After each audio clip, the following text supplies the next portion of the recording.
सर्वेभ्यो नमो नमः।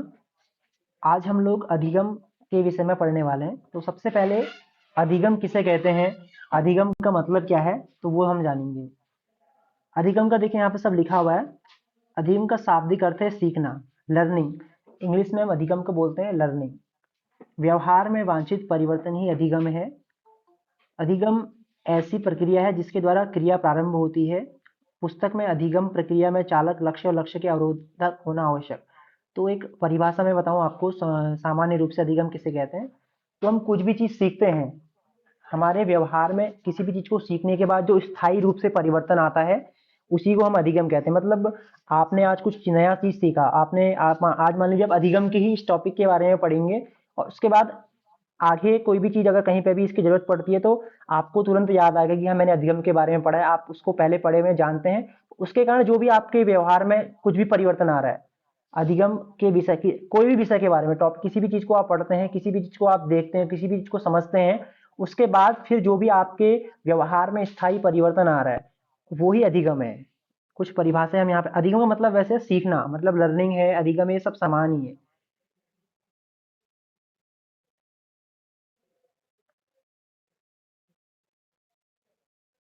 स्किनर का देखिए, स्किनर काफी प्रसिद्ध है इनमें। वैसे तो सभी यहाँ पे जितने भी सब प्रसिद्ध ही मनोवैज्ञानिक हैं। व्यवहार के अर्जन में उन्नति की प्रक्रिया ही अधिगम है। व्यवहार में उत्तरोत्तर सामंजस्य की प्रक्रिया ही अधिगम है। तो कहने का मतलब यही कि हमारे व्यवहार में स्थायीकृत अपेक्षा कुछ भी नया परिवर्तन होना। हम अगर कुछ पढ़ रहे हैं तो उसके द्वारा कुछ नया हमारे व्यवहार में आए, कुछ हमारी लाइफ में कुछ न्यू चेंजेस हो।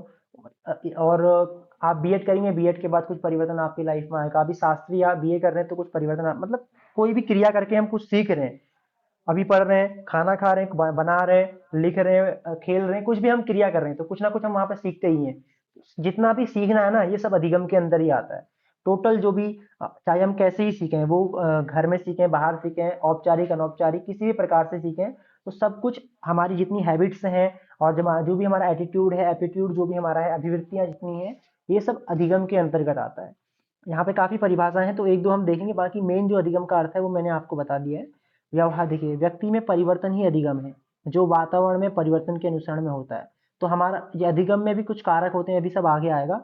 तो हमारा, हम कहाँ पर रह रहे हैं, हमारी स्थिति क्या है, और हमारा आनुवंशिकता, हमारी जो फैमिली के बैकग्राउंड कैसा है, तो सब कुछ अधिगम में इंपॉर्टेंट होता है।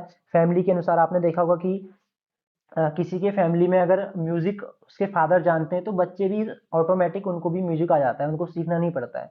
और कहीं कहीं आपने देखा होगा कि जो, अगर कोई स्टूडेंट है, मतलब उनके घर में किसी को संगीत नहीं आता है, तो उसको क्या होता है, क्लास लेनी पड़ती है, उसमें बहुत मेहनत करनी पड़ती है, उसके बावजूद वो सीख पाता है म्यूजिक इत्यादि।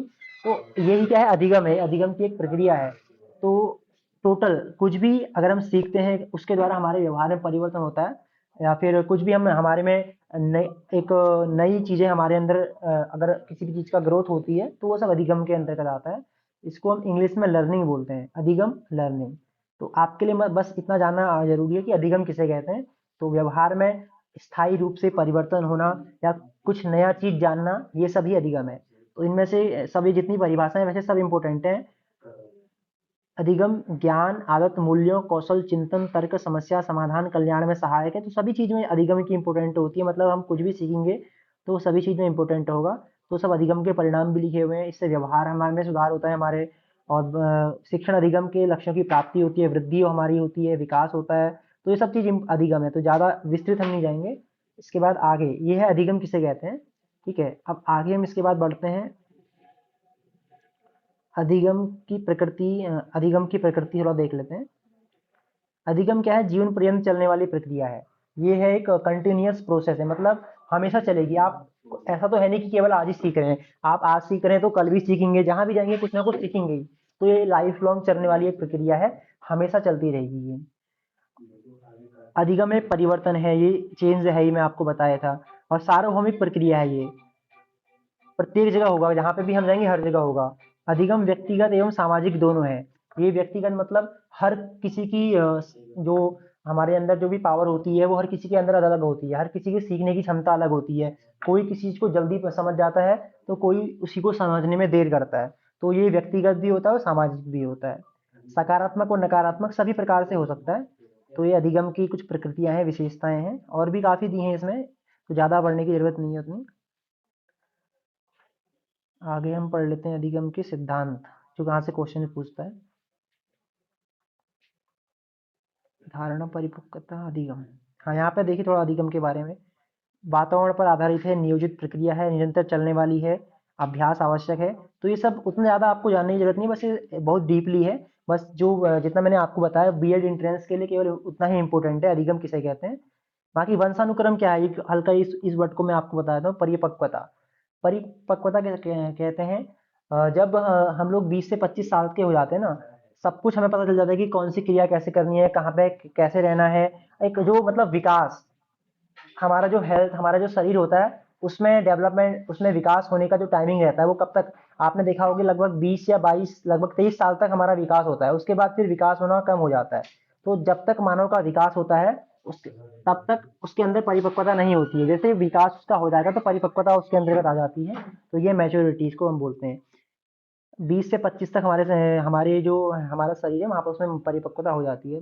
तो ज़्यादा बस अधिगम को आप फोकस करना, अधिगम किसे कहते हैं, ठीक है। अधिगम के नियम, हाँ अब ये इंपॉर्टेंट है, अधिगम का नियम। ये पूछा गया है काफी बार, अधिगम का नियम और ये किसने दिया है और क्या है, ये नियम का मतलब क्या है। ये पेपर्स में आपका पूछा गया है, तो इसको थोड़ा सा विस्तार से मतलब अच्छे से समझ लेंगे इसको। तो अधिगम के जो लॉ ऑफ लर्निंग, इसको अधिगम का जो नियम है, ये थॉर्नडाइक के द्वारा दिया गया है। और मनोविज्ञान का जनक जो है ना, वो भी थॉर्नडाइक को ही कहा जाता है, ये भी आप लोग लिख सकते हैं। तो इसके प्रतिपादक हैं थॉर्नडाइक, अधिगम के नियम के, लॉ ऑफ लर्निंग। इनकी एक पुस्तक है शिक्षा मनोविज्ञान। यहाँ पे इन्होंने 3 मुख्य नियम दिए हैं और 5 गौण नियम बताए हुए हैं। 3 जो मुख्य नियम है वो पेपर में ज्यादा पूछते हैं, जो 3 इनके मुख्य नियम है, जिसमें से फर्स्ट है तत्परता का नियम, लॉ ऑफ रेडीनेस, तत्परता का नियम। इसको मानसिक तैयारी का नियम भी कहते हैं। आप लोग चाहें तो इसको लिख लीजिएगा, इसका स्क्रीनशॉट ले लीजिए। आप लिख सकते हैं, जो फर्स्ट नाम लिख लीजिए थॉर्नडाइक। इनका जो नियम है वो है तत्परता का नियम, पहला नियम है तत्परता का नियम। इसमें क्या कहते हैं, देखिए, हम किसी भी कार्य को करने के लिए जितना ज्यादा तत्पर होंगे उतना ही हम उस कार्य से जुड़ेंगे। मतलब आप अभी बीएड की तैयारी कर रहे हैं, तो जितना ज्यादा आप तत्पर होंगे उतनी अच्छी आपकी तैयारी होगी। तो आपको केवल शारीरिक रूप से ही तत्पर नहीं होना है, शारीरिक के साथ मानसिक रूप से भी आपको तत्पर होना है।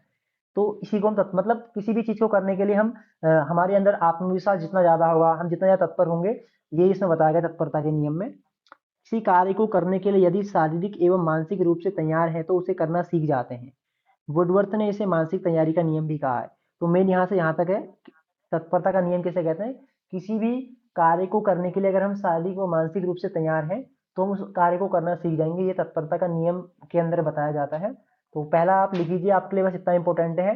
क्वेश्चन पूछा जाता है कि इसमें से थॉर्नडाइक के अनुसार कौन कौन से नियम है, जो पहले क्वेश्चन आया हुआ है, कौन कौन से नियम है, तो इसमें पहला है तत्परता का नियम। और उसके बाद जैसे इसका एग्जाम्पल भी दिया हुआ है, देखिए, कोई घोड़ा है, उसको आप तालाब तक तो ले जा सकते हो, लेकिन उसके मुंह में उसको आप जबरदस्ती पानी पीने के लिए बाध्य नहीं कर सकते हो। शारीरिक रूप से आप उसको वहां तक ले जा सकते हो, उसको खींच के आप ले जा सकते हो जबरदस्ती घोड़े को तालाब तक, लेकिन वो पानी तभी पिएगा जब उसका मन करेगा। तो यही तत्परता का नियम है। मतलब हम जब किसी भी कार्य को करने के लिए अगर हमारा मन भी होगा और हमारे शरीर, हम दोनों साइड से हम एकदम रेडी होंगे, तभी वो हमारे लिए हमसे अच्छे से होगा, हम उसको उतनी जल्दी सीख पाएंगे।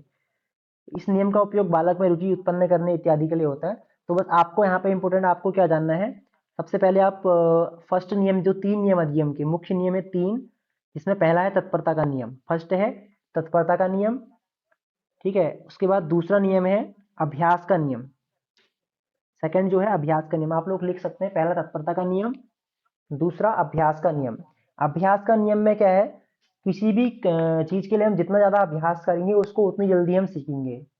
मतलब किसी भी जैसे हमारी राइटिंग अच्छी नहीं होती है बचपन में, हमारी जब राइटिंग अच्छी नहीं है तो हमसे टीचर कहते हैं कि आप डेली एक एक पेज इमला लिखिए। तो उससे क्या होगा, हम डेली एक एक पेज लिखेंगे, उसका अभ्यास करेंगे तो हमारी राइटिंग अच्छी होगी।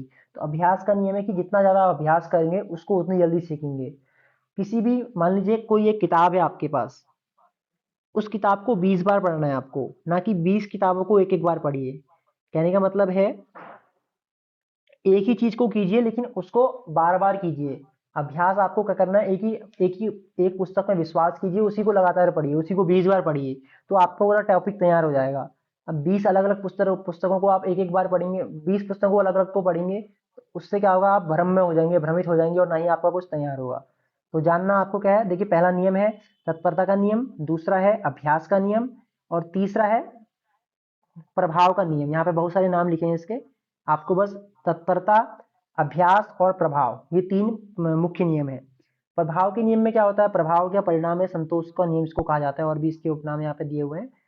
किसी कार्य को करने के बाद यदि संतुष्टि प्राप्त होती है तो उसे करना सीख लिया जाता है, अन्यथा नहीं। तो देखिए ये जो तीसरा नियम है इसमें क्या होता है, मान लीजिए आप क्लास में फर्स्ट में मतलब कोई बच्चा है वो क्लास फर्स्ट में फर्स्ट आया है, तो उसको घर वालों ने एक साइकिल दे दी, क्लास फर्स्ट में फर्स्ट आया तो साइकिल दे दी। तो वहां पे क्या हुआ, उसको परिणाम मिला, उसने जो भी कार्य किया था उसमें क्या हुआ, उसको एक अच्छा रिजल्ट मिला, उसको साइकिल मिल गई है। तो अगली बार से हमेशा वो प्रयास करेगा कि मैं फर्स्ट आऊं, इस बार साइकिल मिली है तो इस बार क्या होगा, जो मैं कहूंगा वो मुझे मिल जाएगा। तो मतलब परिणाम, जितना अच्छा परिणाम होगा वो उसमें उतना ज्यादा कार्य करने के लिए प्रवृत्त होगा। मान लीजिए अगर वो फर्स्ट आया था, उसको घर वालों ने दो चांटे मारे, तू फर्स्ट क्यों आ गया, तुझे लास्ट आना चाहिए था, तो क्या अगली बार से वो फर्स्ट आएगा, नहीं आएगा कभी भी। तो यह है परिणाम का नियम, परिणाम किसी भी चीज का जितना अच्छा होगा आप उसके लिए उतने ज्यादा प्रवृत्त होंगे। तो ये किसे कहते हैं मैं वो बता रहा हूँ। अब आपके लिए इंपॉर्टेंट क्या है वो आप वो जानिए। थॉर्नडाइक के अनुसार अधिगम के कितने नियम है, तीन नियम, ठीक है। थॉर्नडाइक के अनुसार कितने नियम है, तीन नियम, और उनके नाम आपको पता होने चाहिए। ये है मुख्य नियम, वैसे गौण नियम भी इसने दिए हैं, आपको केवल मुख्य नियम ही पूछेगा। इसमें से पहला नियम है तत्परता का नियम, मैं केवल शॉर्ट में यहाँ पर लिख रहा हूँ, आपने देखा ये ऊपर, तत्परता का नियम। दूसरा है अभ्यास का नियम, क्वेश्चन में काफी बार पूछा गया है, ठीक है। ये नहीं कि आपको इसको अंडर एस्टिमेट नहीं करना है, इसको छोड़ना नहीं है, एक भी छोड़ देंगे तो फिर समझ लीजिए पेपर कुछ भी आ सकता है कि अगर हार्ड लेवल का आएगा तो समझ लीजिए नहीं हो पाएगा। और जो अगर मैं आपको जो सिद्धांत है जितने बताऊंगा, अगर आपने इनको हल्का हल्का भी देख लिया ना, तो कैसा ही क्वेश्चन आ जाए आपका कोई भी क्वेश्चन छूटेगा नहीं फिर शिक्षण अभिरुचि का। तत्परता का नियम, अभ्यास का नियम, और तीसरा है प्रभाव का नियम। तीसरा क्या है, प्रभाव का नियम। तो तीन नियम है थॉर्नडाइक के अनुसार अधिगम के। प्रभाव वाले को संतोष का नियम है, परिणाम का नियम भी कहते हैं।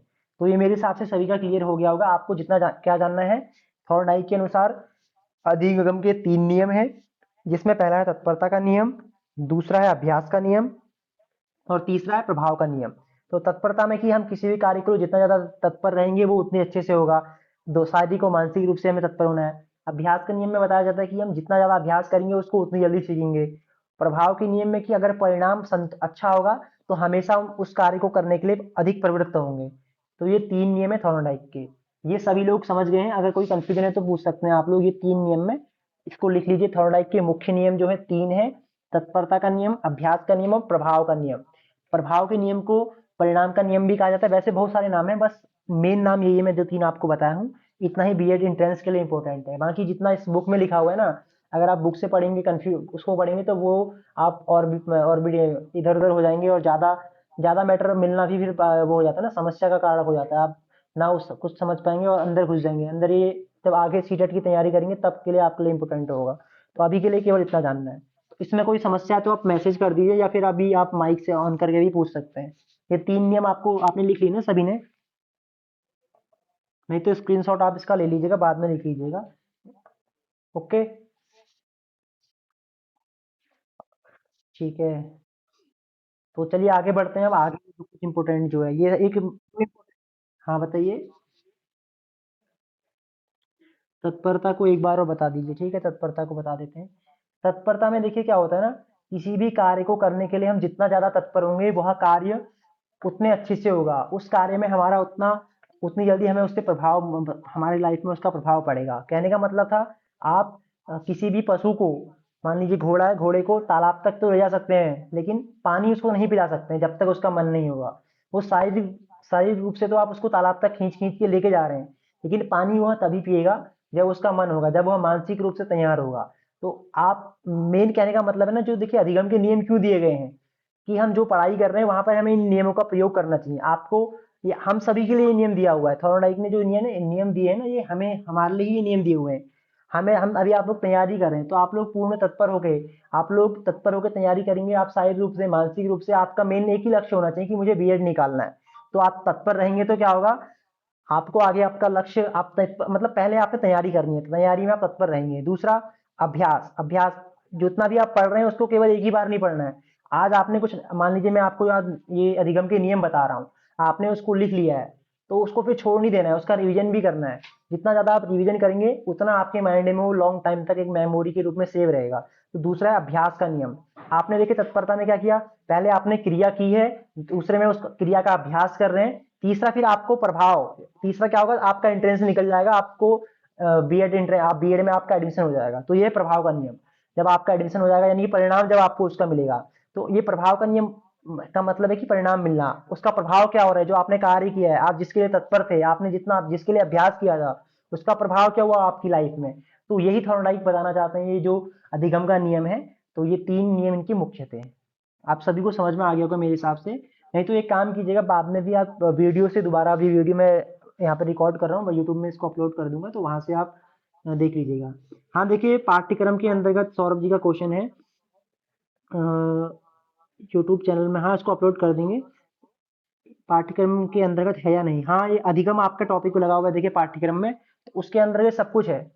वैसे जो 2023 और 24 और 22 का पेपर है ना, वहाँ पे क्वेश्चन पूछे गए हैं। अभी बाद में मैं आपको एक बार क्वेश्चन भी दिखा दूंगा, इससे क्वेश्चन आए हुए जो है काफी क्वेश्चन, मतलब 2 या 3 क्वेश्चन पूछे गए हैं। पिछली बार मैं देखा, आपने देखा होगा जेटपीडी पूछा था, संज्ञानवाद पूछा था, और का एक मतलब इस तरह के क्वेश्चन पूछे गए थे। तो ये एक बार पढ़ लेंगे तो फिर क्वेश्चन कोई भी आ जाए, आप कोई भी छोड़ के नहीं आएंगे, ये इसलिए मैं आपको ही पढ़ा दे रहा हूँ। वरना इसमें वैसे तो हमें टाइम देना बहुत ज्यादा हो जाता है, देखिए इसलिए मैं केवल इंपोर्टेंट आपको बताऊंगा, ज्यादा नहीं बताऊंगा। अधिगम से किस प्रकार का प्रश्न बनता है, हाँ 3 क्वेश्चन आया था, अंकिता जी बता रही हैं। हाँ 3-4 क्वेश्चन लगभग आए हुए हैं, तो अगर देख लेंगे तो हो जाएगा। ठीक है, ये 3 मुख्य नियम इनके थे, बाकी गौण नियम भी हैं। इसका चाहे तो स्क्रीनशॉट ले लीजिएगा, गौण नियम भी आप लिखना चाहें लिख सकते हैं, लेकिन उतना जरूरी नहीं है, पूछेगा आपसे, ये सीटेट इत्यादि में पूछता है। ये 3 तो मुख्य नियम थे जो मैंने आपको ऊपर बताया। ये 5 उसके बाद गौण नियम है, इसमें बहुप्रतिक्रिया का नियम है, आंशिक क्रिया का नियम है, मनोवृत्ति का नियम है, आत्मीकरण का नियम है और साहचर्य का नियम है। तो ये 5 उन्होंने गौण नियम भी दिए हैं। ये भी सब सीखने के लिए इंपॉर्टेंट है, मतलब अधिगम में सब ये नियम इंपॉर्टेंट है उन्होंने बताया है। तो बहुक्रिया में क्या है कि बहुत बार हमें मल्टीपल रिस्पॉन्स हमें करना है, बहुत बार क्रिया करनी है। आंशिक क्रिया में है कि किसी भी, मान लीजिए आपका सिलेबस जो है शिक्षा शास्त्री का, आप उसको टुकड़ों में बांट लीजिए। अब लिया आपने, आज अधिगम पढ़ना है, कल को फिर आपने शिक्षा नीति पढ़नी है, तो छोटे छोटे टॉपिक्स में आपने बांट लिया, तो आंशिक क्रिया का नियम वो है। मनोवृत्ति का नियम है कि जितने मन से आप करेंगे। आत्मीकरण का मतलब है कि पूर्व ज्ञान के साथ उसका संबंध होना। साहचर्य का है, इसमें क्या है कि परिवर्तन, साहचर्य में क्या होता है, समान, जैसे आपने कोई भी एग्जाम दिया, आपको ने देखा कि मान लीजिए अभी आप शास्त्री का आपने एग्जाम दिया होगा, फर्स्ट ईयर का मान लीजिए दिया, आपने प्रीवियस ईयर का क्वेश्चन पेपर देखा, वहां से आपके 1-2 क्वेश्चन आ गए, तो आप उसके बाद क्या करेंगे, हमेशा प्रीवियस ईयर के क्वेश्चन हमेशा देखेंगे, क्योंकि एक बार आपके साथ में हो गया, आपने प्रीवियस ईयर पेपर का क्वेश्चन देखा था, और वहां से क्वेश्चन भी आपके एग्जाम में आए हुए थे। तो यह एक क्रिया है जो आपको याद रहेगी हमेशा, आप उसके साथ इसका संबंध स्थापित करेंगे। तो ये चीजें हैं, ज्यादा इसमें हम उतना आगे नहीं जाएंगे क्योंकि बहुत ज्यादा टॉपिक हो जाएगा ये। बस ये 5 गौण नियम है और वो 3 मुख्य नियम थे, बस आपको इतना जानना है। इसके बाद आगे हम लोग चलते हैं, जो आपके लिए इम्पोर्टेंट है, हाँ व्यवहारवाद। पिछली बार आपसे पूछ, देखिए 3 वाद है प्रमुख, ये है, एक है व्यवहारवाद है, दूसरा संज्ञानवाद, तीसरा निर्मितवाद। ये प्रमुख वाद है, अभी इसके अलावा और भी हैं, पिछली बार आपके में पूछे भी गए हैं। तो व्यवहारवाद, संज्ञानवाद और निर्मितवाद। मैं केवल आपको अभी ये जो वाद है, वाद क्या है और इसके प्रमुख सिद्धांत क्या है, मैं पूरा विस्तृत रूप से नहीं बताऊंगा, बस इनका नाम और सिद्धांत किसने दिया है, बस वो मैं आपको बताऊंगा। वो आप लोग स्क्रीनशॉट ले लीजिएगा या फिर लिख लीजिएगा। मैं पीडीएफ भी आपको ग्रुप में भेज दूंगा, लेकिन पीडीएफ से भी आप उतना समझ नहीं पाएंगे, क्योंकि बहुत आगे पीछे होगा, तो उतना आपको देखने में वो चीजें हो सकता है ना मिले, कुछ भी हो सकता है। तो इसलिए ये 3 अधिगम के सिद्धांत में 3 प्रमुख वाद हैं, व्यवहारवाद, संज्ञानवाद, निर्मितवाद। व्यवहारवाद वाली क्या है ना, व्यवहार को इंपॉर्टेंट मानते हैं, जो हमारा बिहेवियर है इसको इंपॉर्टेंट मानते हैं। संज्ञानवाद वाले जो हैं, वो लोग हमारी मानसिक क्रिया, हमारी जो संज्ञान है, हमारी जो सोचने की शक्ति है, उसको इंपॉर्टेंट मानते हैं। और निर्मितवाद वाले जो है, वो किसी भी चीज को करके देखना, उस मतलब बिना किए उस चीज को नहीं मानते, मतलब निर्मित करना है, उसका प्रयोग करना है हमें, मेन ये प्रयोग करने पे मुख्य अपना जोर देते हैं। तो ये चीजें हैं। अब तो केवल मैं अभी आपको जो जो जो लिखना होगा, जो आ सकता है वो मैं आपको बता दूंगा, उसको आप लोग स्क्रीनशॉट ले लीजिएगा या फिर लिख लीजिएगा। दिख रहा होगा ना स्क्रीन, तो हाँ दिखाई दे रही है, ठीक है। व्यवहारवाद के बारे में यहाँ पे बताया गया है थोड़ा सा, ज्यादा हम इसको नहीं देखने, केवल वो बताऊंगा आपको। हाँ, ये आपके लिए इंपॉर्टेंट है, जो यहाँ पे लिखा हुआ है ना 6 सिद्धांत है व्यवहारवाद के सिद्धांत, ये इंपॉर्टेंट है, इसका स्क्रीनशॉट ले लीजिए या लिख लीजिए। ये क्वेश्चन यहाँ से पूछ सकता है, इनमें से पूछेगा तो, और ज़्यादा उतना डीपली नहीं जाएगा। ये यहाँ तक भी पूछता था, समझ लीजिए भी डीपली पूछ रहा है। ये है व्यवहारवाद के प्रमुख सिद्धांत, जिसमें प्रयास एवं त्रुटि का सिद्धांत है, लिखा हुआ है देखिए का, थॉर्नडाइक ने ही दिया हुआ है ये। और शास्त्रीय अनुबंधन सिद्धांत है, ये है पावलोव का। सीएल हल का है प्रबलन सिद्धांत। स्किनर का है क्रिया प्रसूत अनुबंधन सिद्धांत। 2023 का क्वेश्चन पेपर खोल के देखिएगा, वहां पे एक क्वेश्चन दिया था, क्रिया प्रसूत अनुबंधन सिद्धांत से संबंधित है, संबंध किस किस का है। आपको कुछ वहां पे क्रियाएं दी हुई हैं, उनमें से किस किस क्रिया का संबंध क्रिया प्रसूत सिद्धांत से है। ये क्वेश्चन 2023 में पूछा गया, अभी मैं आपको बाद में दिखा भी दूंगा एक बार। तो ये क्वेश्चन पूछा गया 2023 में। उसके बाद एक है गुथरी, इनका है समीपता का सिद्धांत। एक मिनट कॉल आ रहा है, मैं इसको ऑडियो स्टॉप कर रहा हूँ 1 सेकंड के लिए। हाँ, तो व्यवहारवाद के देखिए प्रमुख सिद्धांत हैं, इसका स्क्रीनशॉट ले लीजिए, इसको चाहे तो लिख लीजिएगा। याद तो याद हो जाएगा ठीक है किसका क्या है, लेकिन याद नहीं भी होगा तो इसका रिवीजन जरूर कीजिएगा। मान लीजिए क्वेश्चन क्या आ जाए, कहाँ से क्या आ जाए, तो व्यवहारवाद के मान लीजिए जो मनोवैज्ञानिक है उनका नाम आएगा, तो ये सब व्यवहारवाद के मनोवैज्ञानिकों के नाम है इसमें। थॉर्नडाइक, पावलोव, सीएल हल, स्किनर, गुथरी और मिलर, और इनका सिद्धांत का नाम इसमें दिया हुआ है। ठीक है, ये चीजें हैं व्यवहारवाद के प्रमुख सिद्धांत, इसको सभी लोग लिख लीजिए, स्क्रीनशॉट ले लीजिए, बाद में लिख सकते हैं। ठीक है, ये है व्यवहारवाद के प्रमुख सिद्धांत। पर कमेंट क्या, कोई मैसेज कर रहा था।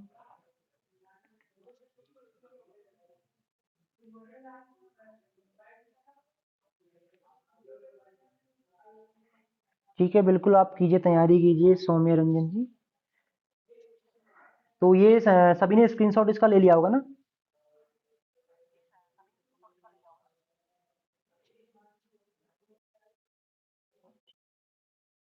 अस्तु अस्तु। तो व्यवहारवाद हल्का सा मैं बताता हूँ क्या होता है। व्यवहारवाद क्या होता है ना, ये लोग हमारे जो व्यवहार है इसको, ये देखिए वो जो वर्ड है वर्ड से ही इंपोर्टेंट है, व्यवहारवाद से ही आपको पता जाएगा। हमारे व्यवहार को ये लोग इंपोर्टेंट मानते हैं, और वातावरण, जो हमारा वातावरण से व्यक्ति, वातावरण व्यक्ति को बदल सकता है। इनका मेन है कि हमारा जो पर्यावरण है इसके द्वारा व्यक्ति में परिवर्तन आते हैं। जैसे मान लीजिए आपने देखा होगा, एक बच्चा है वो ऐसी गली में रह रहा है जहाँ पे बहुत गंदगी है, और वहाँ मतलब सुविधाओं का वहाँ पे अभाव है। और एक छात्र है वो ऐसे स्थान में रह रहा है जहाँ पे सारी सुविधाएं भी हैं और एकदम स्वच्छ वातावरण है, स्वच्छ गली है। तो आप देखेंगे तो दोनों के व्यवहार में काफी परिवर्तन होगा। तो वो परिवर्तन क्यों है, उनके वातावरण से। एक तो ऐसी जगह रह रहा है जहाँ पे सुविधाओं का अभाव है, एक ऐसी जगह रह रहा है जहाँ पे सारी सुविधाएं हैं। तो इसी प्रकार यही जब व्यवस्था व्यवहार का सिद्धांत है व्यवहारवाद का, हमारा वातावरण ये इंपोर्टेंट मानते हैं। बाकी ज़्यादा डीपली हमें नहीं जानना है, क्योंकि बहुत ज़्यादा टाइम भी इसमें लग जाएगा। ये है व्यवहारवाद। ओके, और इसमें कुछ इंपोर्टेंट है तो देख लेता हूँ मैं। हाँ, अब देखिए सिद्धांत दिया हुआ है, इसको हम ज़्यादा नहीं पढ़ेंगे, इसमें तो फिर बहुत ज़्यादा टाइम लग जाएगा। जो इम्पोर्टेंट होगा मैं बस केवल वही आपको बताऊंगा आगे भी। प्रयास एवं त्रुटि का सिद्धांत थॉर्नडाइक का, आई भी पावलोव। सभी आपको आगे पढ़ना होगा, जब आप सीटेट बीएड में आएंगे ना, बीएड के बाद सीटेट इत्यादि का एग्जाम देना होता है, तो वहाँ पे ये सब पूछता है। बीएड सीटेट में फिर आप जिस स्टेट्स में अभी रहते हैं वहाँ का जो टेट का एग्जाम होता है, वहाँ पे भी ये सब क्वेश्चंस पूछे जाते हैं। तो वहाँ सभी के लिए इंपॉर्टेंट होता है, बस एंट्रेंस में भी इसी को पूछ रहे हैं, इसलिए एंट्रेंस में भी क्वेश्चंस आ रहे हैं यहाँ से।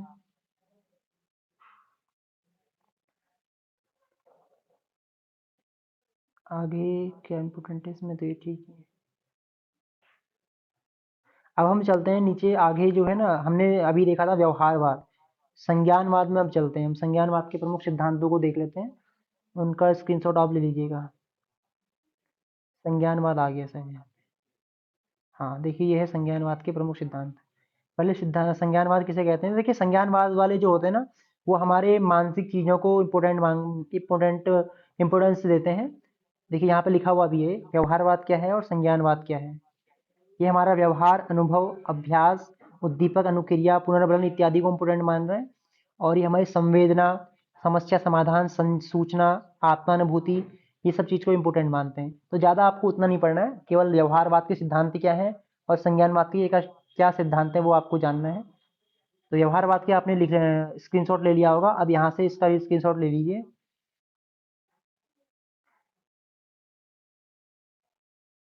ये जो है संज्ञानवाद के सिद्धांत, आप सभी को दिखाई दे रहा होगा ये।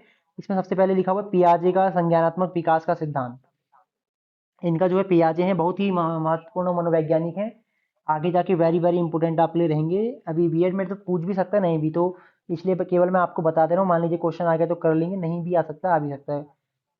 क्वेश्चन 3 या 2 या 3 क्वेश्चन पिछली बार तक पूछे जा रहे हैं, इसलिए टोटल मैंने कहा एक बार आप लोग को बता दिया जाए। जहाँ से भी आएगा कुछ ना कुछ आएगा तो आप कर लेंगे, नहीं आएगा तो तब भी लिख लीजिएगा, ज़्यादा नहीं लिखना है, बस इतना ही। पियाजे का संज्ञानात्मक विकास का सिद्धांत, अंतर्दृष्टि का सिद्धांत किसका है? कोहलर का। कुर्ट लेवन एक मनोवैज्ञानिक है, इनका है क्षेत्र सिद्धांत। और अल्बर्ट बंडूरा है, उनका है सामाजिक अधिगम का सिद्धांत। और रॉबर्ट गेने हैं, इनका है अधिगम सोपान का सिद्धांत। और टोलमैन का चिन्ह अधिगम। तो इसका भी स्क्रीनशॉट ले लीजिए, जैसे आपने पहला इससे पहले लिया होगा। इसको भी लिख लीजिएगा, नाम बस याद नहीं भी करेंगे, बस एक बार देख लीजिएगा, रिवीजन बस। अभ्यास और सिद्धांत का प्रयोग आप लोग कीजिएगा डेली एक एक बार। मान लीजिए हफ्ते में एक बार देख लीजिए, कुछ भी आ गया तो एक भी अगर आपको पता होगा तो आपका आंसर वहां सही हो जाएगा। तो सभी ने ले लिया होगा स्क्रीनशॉट। बाकी अगला अब हम चलते हैं निर्मितवाद का एक।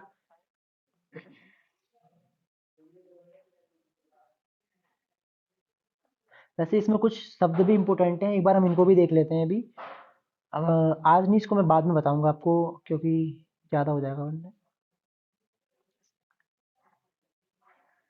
निर्मितवाद, अंतर्दृष्टि का सिद्धांत। तीन।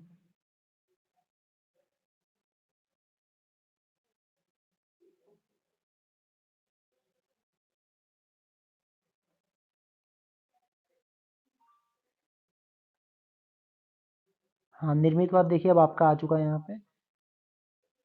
संज्ञानवाद, विचारधारा के विद्वान, अधिगम निर्मितवाद।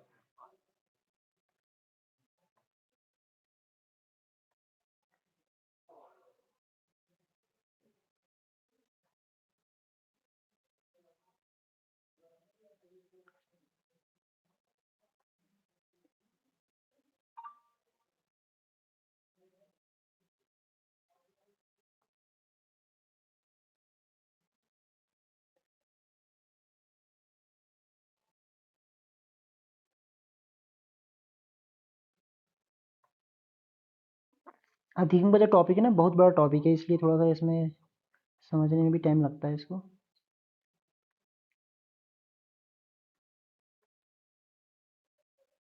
ब्राह्म मैस्लो।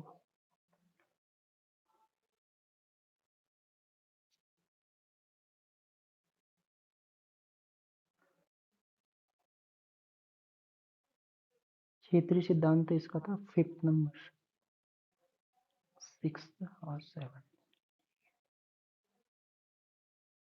हाँ, यहाँ पे देखिए अब है अधिगम के निर्मितवादी सिद्धांत या संरचनात्मक अधिगम के सिद्धांत किस किसने दिए हैं, उनके विषय में यहाँ से दिया हुआ है, लेकिन इसमें नाम इन्होंने ऐसे नहीं दिया है, अलग अलग से दिया हुआ है, तो यहाँ पे अलग से आपको लिखना पड़ेगा। बस यहाँ पे पहला सिद्धांत है सामाजिक निर्मितवाद का सिद्धांत, जो है लेव वाइगोत्स्की का।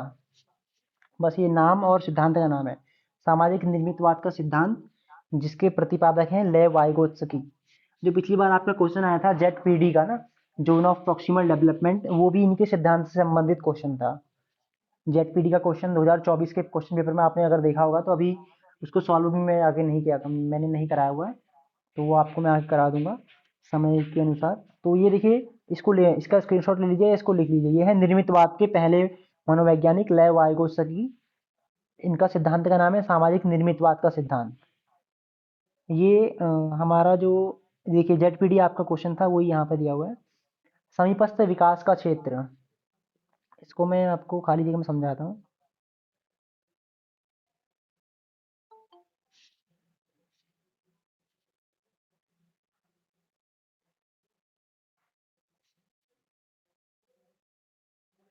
देखिए यहाँ पे एक मैंने चिन्ह चित्र बनाया हुआ है।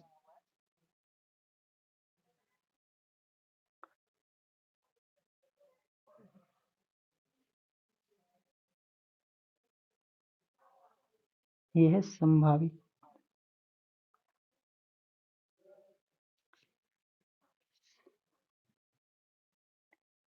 ये स्वाभाविक।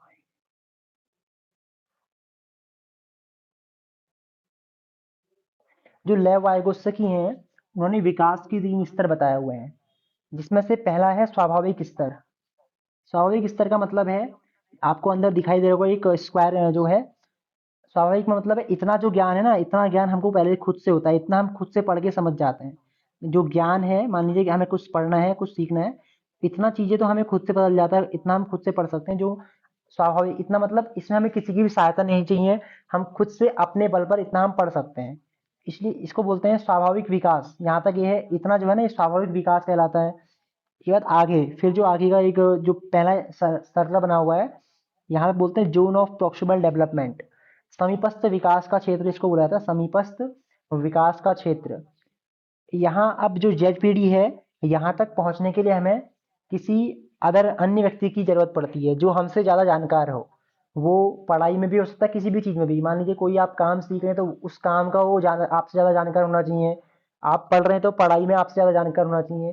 किसी भी मोर नॉलेजेबल अदर, MKO मतलब है मोर नॉलेजेबल अदर, किसी अपने से ज़्यादा जानने वाले व्यक्ति की सहायता के द्वारा आप यहाँ तक पहुँच सकते हैं। इसी को बोलते हैं ZPD, zone of proximal development, समीपस्थ विकास का क्षेत्र। और आगे एक है संभावित विकास। यहाँ तक इतना हमारी, देखिए इसको मैं फर्स्ट से बनाता हूँ, ऐसे समझ नहीं पाएंगे आप। ये है संभावित विकास। संभावित मतलब ये स्वाभाविक विकास। इतना जो विकास है ना, ये हमारा खुद से हो जाता है, इतना हम खुद ही पढ़ लेंगे। मतलब पढ़ाई के मामले में ये बताते हैं लेव वाइगोत्स्की की, जो विकास है, विकास के इन्होंने 3 पक्ष बताए हुए हैं। ये जो है, इतना तो हमें खुद से आता है, और हम खुद भी पढ़ लेंगे तो समझ भी जाते हैं, सब कुछ हो जाता है। उसके बाद फिर जो इससे आगे का क्षेत्र होता है, मान लीजिए ये है, तो यहाँ तक पहुँचने के लिए हमें किसी अन्य व्यक्ति की ज़रूरत पड़ती है। यहाँ तक हम खुद से, अगर हम खुद पढ़ेंगे तो हम यहीं तक पहुँच सकते हैं। जो अंदर वाला ये स्क्वायर एक बना हुआ है, वर्ग बना हुआ है, यहाँ तक तो हम खुद पढ़ के पहुँच जाएँगे। लेकिन आगे वाला जो है ना, यहाँ तक पहुँचने के लिए हमें किसी अन्य व्यक्ति की ज़रूरत पड़ती है, हमसे जो ज़्यादा जानकार हो। मान लीजिए अभी मैं आपको पढ़ा रहा हूँ, ये शिक्षण अभिरुचि, तो मैं आपसे थोड़ा-सा ज़्यादा इसमें जान रहा हूँ शिक्षण अभिरुचि के बारे में। मैंने इसका एग्ज़ाम दिया हुआ है, मैं अभी बीएड कर रहा हूँ, तो मुझे पता है कि कैसे क्वेश्चंस आ सकते हैं, और पिछले क्वेश्चन पेपर देख के। तो यहाँ पे मैं क्या हुआ, मोर नॉलेजेबल अदर, MKO मतलब आपसे अधिक जानकार। कोई भी आपसे अधिक जानकार जो होगा, वो आपकी मदद करेगा, आपको पढ़ाकर यहाँ तक पहुँचा सकता है। मैं आपको इतना तो आपका खुद स्वाभाविक विकास था। ये जो है ना अंदर का, ये है स्वाभाविक विकास, मतलब ये खुद से हो जाएगा। आपको यहाँ इसके लिए किसी की जरूरत नहीं है, किसी के पास नहीं जाना है। खुद से आप पढ़ेंगे तो इतना आप प्राप्त कर सकते हैं। तो ये इसको बोलते हैं स्वाभाविक विकास, ये खुद से आपका हो जाएगा। लेकिन जो बाहर इसके बाद सेकंड स्क्वायर है, वहां तक पहुंचने के लिए आप पहुंच सकते हैं, लेकिन किसी की आपको मदद लेनी पड़ेगी, जो आपसे ज्यादा जानता हो उस चीज में। तो वही है मोर नॉलेजेबल अदर, जो आपको मदद करेगा। मान लीजिए आपका टीचर हो सकता है वो, या फिर जो भी चीज आप सीखना चाहते हैं उसमें आपसे अधिक जानकार। इसको बोलते हैं ZPD, मतलब जोन ऑफ प्रॉक्सिमल डेवलपमेंट, समीपस्थ विकास का क्षेत्र। हमारा ये क्या होगा, समीपस्थ विकास का क्षेत्र, इसको बोलते हैं ZPD। अभी जो लिखा हुआ है वो भी मैं आपको दिखा दूंगा, हो सकता है आप लोग ना नहीं समझ पा रहे हो। बाद में आपको मैं इसका एक नोट्स अलग से सेंड कर दूंगा ZPD के बारे में। तो ये है ZPD, जहां तक हम किसी अन्य व्यक्ति की सहायता के द्वारा पहुंच पहुंच पाते हैं। खुद से नहीं पहुंच पाएंगे, वहां पे किसी की हमें सहायता लेनी है। कोई भी चीज में, मान लीजिए ये शिक्षा के क्षेत्र में हो गया। कोई और है, मान लीजिए सेना में एक जो है सैनिक है। सैनिक का जो है ना, इतना विकास तो खुद हो जाएगा, लेकिन आगे जाने के लिए उसको क्या होगा, अपने से जो बड़ा सीनियर ऑफिसर होगा उससे ट्रेनिंग लेनी होगी, उसके बाद वो यहाँ तक पहुंच पाएगा। इसी को बोलते हैं ZPD, समीपस्थ विकास का क्षेत्र। इंग्लिश में ZPD का मतलब है जोन ऑफ प्रॉक्सिमल डेवलपमेंट, मतलब यहाँ तक आपका विकास हो सकता है। और फिर एक और आता है इसका लेवल, एक हाई लेवल जो है, इसको बोलते हैं संभावित विकास। यहाँ तक हो भी सकता है, नहीं भी हो सकता, इसकी कोई जरूरत नहीं है। ये मतलब जरूरी नहीं है कि आप यहाँ तक पहुंच पाए, लेकिन यहाँ तक आप पहुंच सकते हैं, ZPD तक पहुंच सकते हैं। पहले स्क्वायर तक आप पहुंच सकते हैं, लेकिन जो बाहर का जो बाद का संभावित विकास है, वहां तक जाना आपका जरूरी नहीं है कि आप वहां पहुंच पाए। तो ये 3 चीज हैं। सबसे पहले स्वाभाविक विकास, जो खुद से हो जाता है, जिसको हम खुद से पढ़कर खुद अपने खुद पर, हम खुद पे निर्भर रह के हम कर सकते हैं। और दूसरा जो स्क्वायर है, उसको बोलते हैं ZPD, समीपस्थ विकास का क्षेत्र। वहां तक पहुंचने के लिए हमें किसी अन्य, हमसे जो ज्यादा जानता है, उसकी सहायता हमें लेनी पड़ती है। और जो आगे संभावित विकास है, तो यहाँ तक तो पहुँचना नॉर्मली कोई नहीं पहुँच पाता है, तो वो इसको उतना ज़्यादा जानने की ज़रूरत नहीं है। संभावित विकास का यहाँ तक मतलब हो भी सकता है, नहीं भी, लेकिन यहाँ तक आप जा सकते हैं किसी अन्य की सहायता लेके, जो सेकंड वाला है यहाँ पे। ये है संभावित विकास, इतना आपका खुद से हो जाएगा। और यहाँ तक पहुँचने के लिए जो सेकंड स्क्वायर है, ये आपने किसी की सहायता लेनी पड़ेगी। किसी से आप पढ़ेंगे, अपने से ज़्यादा जानकार वाले व्यक्ति से, या कोई भी काम करें तो उसमें अगर किसी से आप सीखेंगे, मान लीजिए आपको खाना बनाना नहीं आता, अपनी मम्मी से आपने सीखा, तो वो क्या है, आपकी वो है मोर नॉलेजेबल अदर, वो आपसे ज़्यादा जानने वाला है उसमें, तो उसकी सहायता से आप यहाँ तक पहुँच सकते हैं। लेकिन यहाँ तक जरूरी नहीं है कि आप पहुँच ही पाएँ, संभावित विकास सभी का हो भी सकता है, नहीं भी हो सकता है। तो 3 चीज़ इसमें था, 3 स्तर इसमें बताए हुए हैं। अब एक बार हम उसको पढ़ लेते हैं जो यहाँ पर लिखा हुआ है। ये मैं आपको इसलिए बता रहा हूँ क्योंकि क्वेश्चन पूछा गया है। ठीक है, क्वेश्चन पूछा गया है तो हो सकता है कि दोबारा भी आ सकता है, उससे आगे से भी पूछ सकता है, उससे पीछे से कहीं से भी पूछ सकता है। इसलिए मैं आप मेरे को मेरा बढ़ाने का आज का ये दिन जो सिद्धांत है, इसलिए मैं आपको आज बता रहा हूँ। ठीक है, इसमें देखिए एक बार क्या लिखा है, इसका स्क्रीनशॉट बाद में आप ले लीजिएगा। समीपस्थ विकास का क्षेत्र, यह एक कठिन कार्यों की एक सीमा है जिन्हें वह अकेला नहीं कर सकता है, लेकिन कुछ योग्य बड़े व कुशल सहयोगियों की सहायता से कर लेता है। समझिए जो मैं आपको बताया था, मैंने क्या बताया था, ये तो है स्वाभाविक विकास, इतना आपका खुद से हो जाएगा। आगे का फिर जो स्तर है, आप इसको घटाइएगा। इसमें एक कठिन कार्य है, कार्यों की एक सीमा, ये जो सीमा, ये मान लीजिए यहाँ तक सीमा है, जिन्हें वह अकेला नहीं कर सकता। इसको कोई भी छात्र यहाँ तक अकेले नहीं पहुंच पाएगा, अकेले के दम पे चाहे तो वो नहीं पहुंच सकता है, लेकिन कुछ योग्य बड़े व कुशल सहयोगियों की सहायता से कर लेता है। अगर किसी की आप सहायता लेंगे, कोई आपसे उस चीज को जानने वाला, आपसे ज्यादा जानने वाला होगा, उसकी अगर सहायता लेंगे तो तब आप वहां तक पहुंच सकते हैं। इसी को बोलते हैं निकटस्थ विकास का क्षेत्र, या फिर समीपस्थ विकास का क्षेत्र, जोन ऑफ प्रॉक्सिमल डेवलपमेंट। इसके अनुसार बालक अपने माता पिता तथा सहयोगियों की सहायता से ज्ञान का निर्माण करता है। तो ये मेन है, जेडपीडी किसे कहते हैं, एक बार मैं दोबारा आपको बता देता हूँ। यह एक कठिन कार्यों की एक सीमा है जिन्हें वह अकेला नहीं कर सकता, मतलब हम खुद से नहीं कर पाएंगे। खुद से कहाँ तक करेंगे, यह मैंने बताया ना, स्वाभाविक विकास, इतना हमारा खुद से हो जाएगा, इसमें किसी की जरूरत हमें नहीं पड़ेगी। और इसके बाद जो बाहर का स्तर है, यहाँ तक पहुंचने के लिए हमें किसी अन्य की जरूरत पड़ेगी जो उसमें जानकार और ज्यादा जानने वाला हो। आगे देखिए क्या लिखा हुआ है, लेकिन कुछ योग्य बड़े और कुशल सहयोगियों की सहायता से कर लेता है। आप यहाँ तक पहुंच सकते हैं, कोई आपसे योग्य होगा, ज्यादा जानने वाला होगा, तो तब आप यहाँ तक पहुंच जाएंगे। इसी को बोलते हैं निकटस्थ देखिए इतना विकास तो यह स्वाभाविक हो जा रहा है, और यहाँ तक ही ये है क्या, यहाँ से आगे पहुंचे निकटस्थ, इसको इसलिए बोला क्योंकि स्वाभाविक विकास के फर्स्ट में निकट में पड़ रहा है, इसलिए इसको निकटस्थ विकास का क्षेत्र या फिर समीपस्थ विकास का क्षेत्र कहा जाता है। इंग्लिश में इसको बोलते हैं, जेडपीडी आपको दिया था, जोन ऑफ प्रोक्सिमल डेवलपमेंट। ठीक है, जोन ऑफ प्रोक्सिमल डेवलपमेंट। तो एक बार इसको चित्र के माध्यम से मैंने आपको बता दिया है। एक बार मैं परिभाषा देख लेता हूँ कुछ इसका सरल, हाँ होता है तो मैं और आपको बता देता हूँ। कुछ समझ में आ रहा है या नहीं आ रहा है आप लोगों को, एक बार बताइए कमेंट के माध्यम से, या बताइए समझ पा रहे हैं या नहीं समझ पा रहे हैं जो मैं बताना चाह रहा हूँ आपको। कितने लोग समझ पाए? आ गया रवीना जी के समझ में भी, ठीक है। अधिकतर लोग समझ पा रहे हैं ना, मतलब कि कोई ऐसा भी है जिसके अभी समझ में नहीं आया? चाहे तो आप लोग अपनी कॉपी में लिख सकते हैं, मैं एक आपको परिभाषा लिखा देता हूँ, मतलब और सरल शब्दों में। कॉपी वगैरह आपके पास है तो लिख लीजिए। अपने से अधिक जानने वाले, अपने से अधिक जानने वाले नजदीकी लोगों की सहायता से, अपने से अधिक जानने वाले नजदीकी लोगों की सहायता से होने वाला विकास, अपने से अधिक जानने वाले नजदीकी लोगों की सहायता से होने वाला विकास जेडपीडी या फिर समीपस्थ विकास कहलाता है। अपने से अधिक जानने वाले नजदीकी लोगों की सहायता से होने वाला विकास जेडपीडी, कोष्टक में आप लिख सकते हैं निकटस्थ विकास या फिर समीपस्थ विकास कहलाता है। एक बार लास्ट बार मैं और बोल दे रहा हूँ, अपने से अधिक जानने वाले नजदीकी लोगों की सहायता से होने वाला जेट होने जेडपीडी आप लिख के निकटस्थ विकास का क्षेत्र, इसको क्या कहते हैं, जेडपीडी या फिर निकटस्थ विकास का क्षेत्र कहते हैं। मतलब हमसे जो भी ज्यादा जानता है उसकी सहायता से जो भी हमारे लाइफ में हमारे साथ जो भी हमारा विकास होगा उसी को क्या बोला जाता है, जेडपीडी बोला जाता है। ठीक है। और जो पहला मैं आपको बताया था जिसको स्वाभाविक विकास कहते हैं, वो इसकी भी अगर परिभाषा लिखना चाहें तो लिख सकते हैं। कार्यों की वह सीमा जिसमें किसी की सहायता की आवश्यकता नहीं पड़ती, बालक स्वयं कर लेता है, इसको स्वाभाविक विकास या फिर वास्तविक विकास कहते हैं। मान लीजिए पूछ सकता है, वैसे आप समझ गए तो फिर कुछ भी आएगा आप कर लेंगे। इसको भी मैं दिखा देता हूँ, चाहे तो लिख लीजिए इसको। कार्यों या फिर मैं बाद में इसको ना आपके ग्रुप में शेयर कर दूंगा, लिख के मैं वहां पर सेंड कर दूंगा। जो व्हाट्सएप ग्रुप बना हुआ है टेलीग्राम, व्हाट्सएप में डाल दूंगा इसको, जो परिभाषा मैं आपको लिखवा रहा हूँ शॉर्ट में, क्योंकि यहाँ पे देखिए किताब में बहुत ज़्यादा दिया हुआ है। ज़्यादा देने में वैसे ये भी इसका स्क्रीनशॉट ले सकते हैं, यहाँ से भी आप समझ जाएंगे। बाकी सरल शब्दों में मैं आपको और सरल शब्दों में इसको बता रहा था।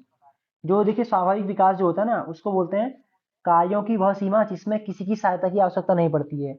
यहाँ पे हमें किसी की भी सहायता की आवश्यकता नहीं है, वो जो विकास है वो हमारा खुद से हो जाएगा, ये यहाँ पे बताया जा रहा है। ठीक है।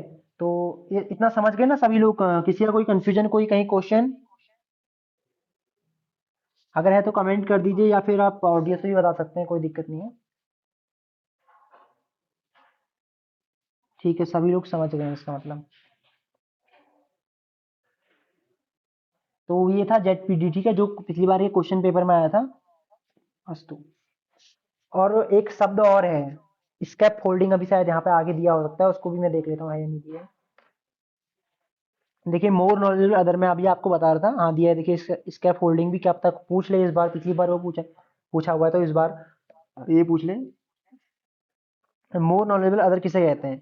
वाइगोत्स्की के अनुसार विचारों, मूल्यों, तकनीकियों तथा भाषा का ज्ञान बालक बड़े व्यक्ति जैसे माता पिता शिक्षक के सहयोग से सीखता है, जिसे उसने MKO कहा है। मतलब कुछ भी आप अगर ना किसी से भी सीख रहे हैं तो वो जिससे आप सीख रहे हैं वो आपके लिए वहां पे मोर नॉलेजेबल अदर है, मतलब आपसे अधिक जानने वाला जो भी है।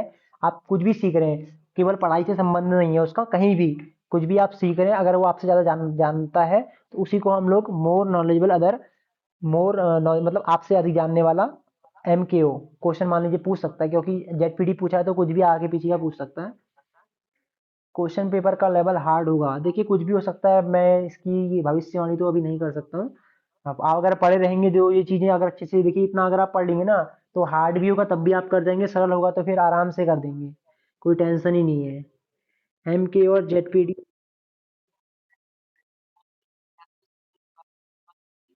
इसके जो सिद्धांत के प्रतिपादक हैं वो है लेव वाइगोत्स्की, अभी मैंने आपको बताया था ना नाम ऊपर, आपने नाम देखिए दोबारा यहाँ पे दिखा ये लिखा हुआ देखिए।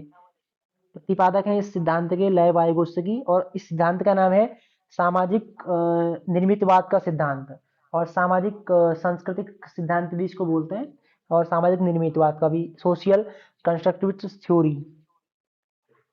ठीक है, ये है इसके सिद्धांत के प्रतिपादक।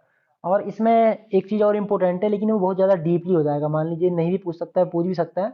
एक वर्ड और लिख लीजिए, HCl। HCl भी इस सिद्धांत से संबंधित एक वर्ड है, जिसमें H से है सोशियल, C से है कल्चर, और L से लैंग्वेज। तो जो लय वाइगोत्स्की हैं इन्होंने हमारी जो सोशियल मतलब हमारा जो समाज है, C से कल्चर मतलब हमारी संस्कृति है, और L से लैंग्वेज, ये तीनों को इम्पोर्टेंट माना है। इन तीनों से ही द्वारा बच्चे का विकास होता है, वो ज्यादा जान पाता है, उसको ज्ञान होता है। ये इन्होंने बताया, किसने, लय वाइगोत्स्की ने कहा है कि HCL मतलब सोशियल कल्चर और लैंग्वेज, समाज और हमारी संस्कृति और हमारी भाषा, ये हमारे सीखने में बहुत ही इंपॉर्टेंट होती है, बहुत महत्वपूर्ण भूमिका इनकी होती है, ये इन्होंने बताया है। तो इसको भी आप ये वर्ड लिख लीजिएगा। बाकी आगे वैसे देखिए बहुत ज़्यादा है, बहुत ज़्यादा हमें नहीं पढ़ना है, ज़्यादा पढ़ेंगे तो सब जो पढ़ा है वो भी भूल जाएंगे। तो केवल इंपॉर्टेंट ये स्कैप फोल्डिंग बस एक चीज़ है, इसको आप जान जान जाइए, हो गया, आगे फिर बढ़ जाएंगे आगे हम लोग। स्कैप फोल्डिंग का मतलब होता है ढांचा निर्माण। प्रारंभ में दी जाने वाली जो सहायता होती है उसी को हम लोग स्कैप फोल्डिंग बोलते हैं, जो प्रारंभ में फर्स्ट में हमें कोई सहायता करता है। मान लीजिए आपने देखा होगा जब कोई बच्चा साइकिल चला रहा होता है, मान लीजिए बच्चा है एक, ये साइकिल चला रहा है, ये साइकिल है, ये चला रहा है, तो आपने देखा होगा जो उसके जब वो साइकिल में बैठा होता है तो उसके जो जो भी उसको सिखा रहा है, उसके भाई बहन है या फिर उसके मम्मी पापा जो भी उसको साइकिल से चलाना सिखा रहे हैं, तो क्या होता है, जब वो साइकिल चला रहा होता है उसकी मम्मी उसके पापा ने साइकिल को पकड़ा हुआ है पीछे से, थोड़ी देर वो पकड़े रहते हैं लेकिन बाद में छोड़ देते हैं, फिर बच्चा खुद से चलाने लग जाता है। मतलब उसको पहले कॉन्फिडेंस नहीं रहता कि मैं साइकिल चला लूंगा, इसलिए उसके जो पिताजी हैं या जो भी इसको साइकिल चलाना सिखा रहा है, थोड़ी देर उन्होंने साइकिल को पकड़ा हुआ है तो वो पैडल मार रहा है, धीरे धीरे क्या होता है साइकिल को पीछे छोड़ देते हैं, लेकिन फिर भी क्या होता है बच्चा चलाते रहता है। तो ये ही मतलब जो प्रारंभ में कोई भी किसी भी चीज क्षेत्र में प्रारंभ में जो ज्ञान हमें दिया जाता है, प्रारंभ में जो सहायता हमें प्रदान की जाती है, उसको ही स्कैप फोल्डिंग कहा जाता है। स्कैप फोल्डिंग मतलब है कि प्रारंभ में दी जाने वाली सहायता। आप लोग लिख लीजिए, कॉपी में लिख लीजिए स्कैप होल्डिंग, और उसके आगे से लिखिए प्रारंभ में दी जाने वाली सहायता। ज्यादा इसमें बहुत ज्यादा ये विस्तृत रूप में दिया है, इतना ज्यादा हमें नहीं जानना है। स्केप होल्डिंग लिखिए। और इसका हिंदी में अस्थाई सहायता भी इसको बोलते हैं, अस्थाई सहायता या ढांचा निर्माण यहाँ पे इन्होंने दिया हुआ है। और अल्पकालिक सहायता मतलब कुछ समय के लिए सहायता होती है, तो अल्पकालिक सहायता भी। और आगे से परिभाषा में अगर थोड़ा सा इसके लिए आप लिख समझने के लिए लिख सकते हैं, प्रारंभ में दी जाने वाली सहायता क्या है, स्केप फोल्डिंग।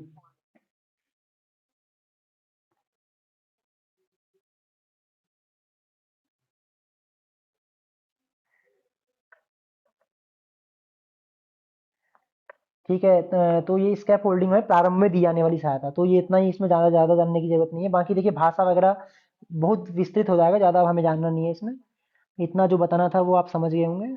अभी वैसे ना बहुत ही इन्होंने फिर अवस्थाएं बताई हुई हैं, और अवस्था में भी फिर बहुत चीज़ें, बहुत सिद्धांत अंदर बताया हुआ, पर उतना हमें नहीं जानना है। अब दूसरा लिख लीजिए, मानवतावाद का सिद्धांत। नाम लिखिएगा बस, और सिद्धांत का नाम और उसके जो प्रतिवादक है उनका नाम बस। मानवतावाद का सिद्धांत, अब्राहम मैस्लो इनका नाम है।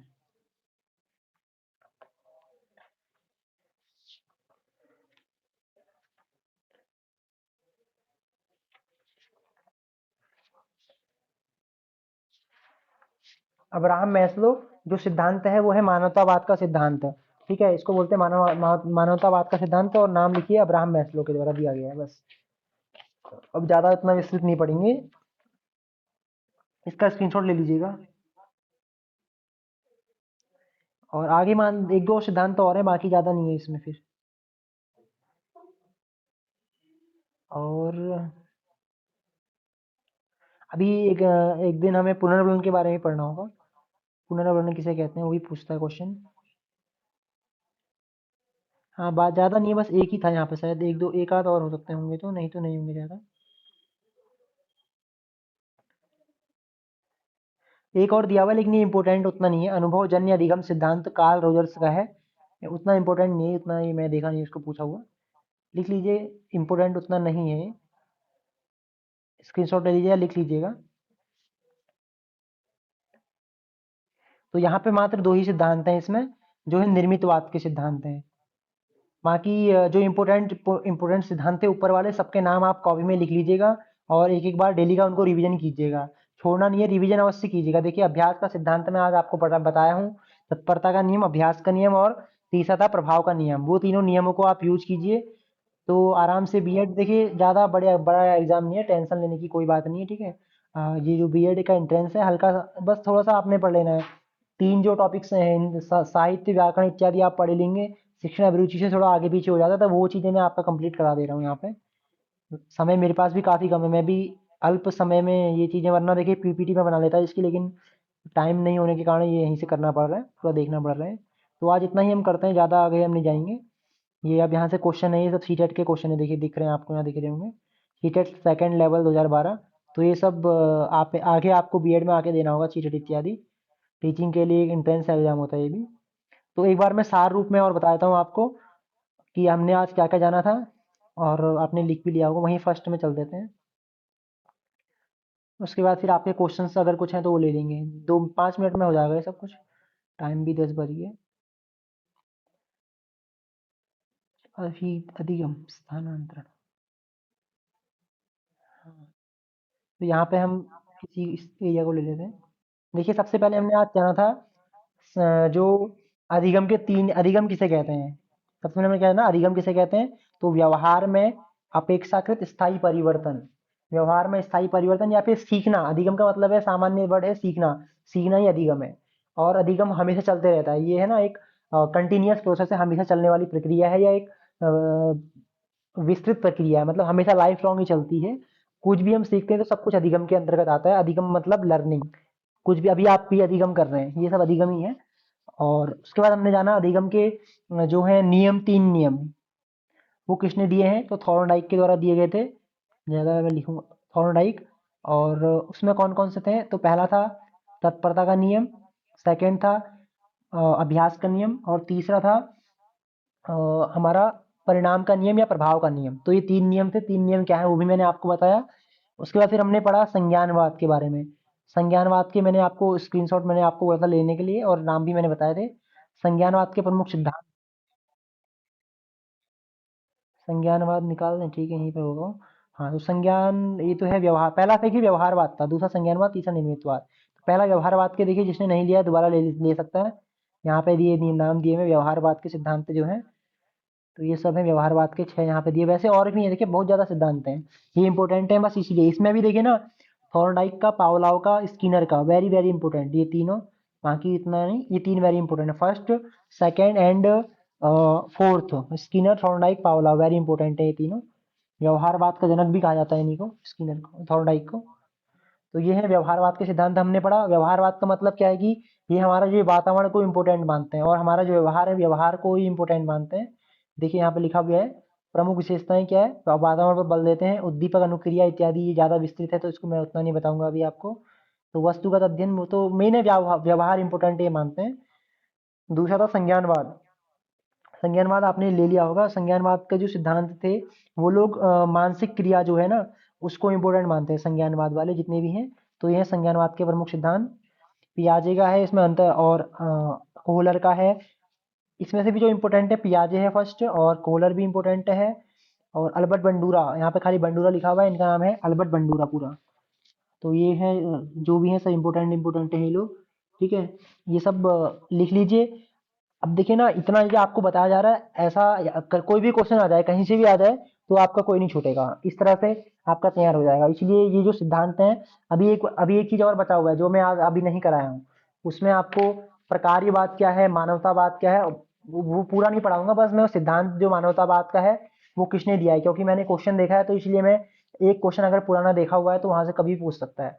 कार्यवाद, व्यवहारवाद, गेस्टाल्टवाद, संज्ञानवाद, मनोविश्लेषणवाद, इसको मैं अब अगली क्लास जो होगी ना वहाँ पे बस आपको लिखा दूंगा। उससे क्या होगा कि आप पढ़ते रहेंगे, आगे से याद कर लेंगे या अभ्यास करेंगे उसका, तो वो आपके लिए इम्पोर्टेंस रहेगा। बस इतना मैं कराऊंगा, ज़्यादा डीप उतना नहीं करूंगा, क्योंकि उससे आप लोग भी फिर भ्रमित हो जाएंगे। तो ये था मेन संज्ञानवाद। संज्ञानवाद भी, और फिर लास्ट निर्मितवाद। निर्मितवाद में मेन है लेव वाइगोत्स्की का सिद्धांत है, जो संज्ञानात्मक निर्मितवाद का सिद्धांत है। वहां से क्वेश्चन पूछा गया है। वैसे ना क्वेश्चन यहाँ से भी पूछा जा सकता है। ये जो जीन पियाज है, ये भी काफी इंपॉर्टेंट है। ये स्कीमा किसे कहते हैं पूछता है, स्कीम्स क्या है ये भी पूछता है। और ये लेकिन पूछ भी सकता है, कोई भरोसा नहीं है। देखिए पेपर वाले का, क्वेश्चनर का कोई भरोसा नहीं है, कहाँ से क्या पूछ ले रहा है। अब अगर जीन लैब वाइकोस्की अगर क्वेश्चन में आया तो कहीं से भी कुछ भी आ सकता है। तो ये भी कुछ इंपॉर्टेंट वर्ड है, समायोजन, संतुलीकरण। तो ज़्यादा अब इसमें हम नहीं जानते हैं, ज़्यादा जानेंगे तो फिर और भी अंदर घुस हो जाएंगे। आगे मैं प्रयास करूंगा, अगर टाइम मिलेगा तो ऐसा कुछ और हम कर लेंगे एक दिन। तो इतना आज के लिए काफ़ी है। इसको अभ्यास कीजिए। जितने भी आप दिन बीच में मान लीजिए क्लास नहीं चलती है, तो जिस दिन भी नहीं चलती है उस दिन आपको ये नहीं कि क्लास नहीं चल रही है तो कुछ पढ़ना नहीं है। अपना जो पुरानी क्लासेस ऑलरेडी जो पढ़ाया हुआ है उनको रिवीजन कीजिए, वो चीज़ें देखिए, और अपनी तैयारी अच्छे से कीजिए। बाकी केवल शिक्षण अभिरुचि भी नहीं पढ़नी है, और चीज़ों को भी अच्छे से पढ़िए। जो और टॉपिक्स हैं, साहित्य, संस्कृत साहित्य का है, व्याकरण का है, दर्शन है, वेद इत्यादि है, तो छोड़ना कुछ भी नहीं है। तो सभी की चीज़ को अच्छे से कवर अप कीजिए। तो इसको मैं पहले ऑडियो बंद कर देता हूँ।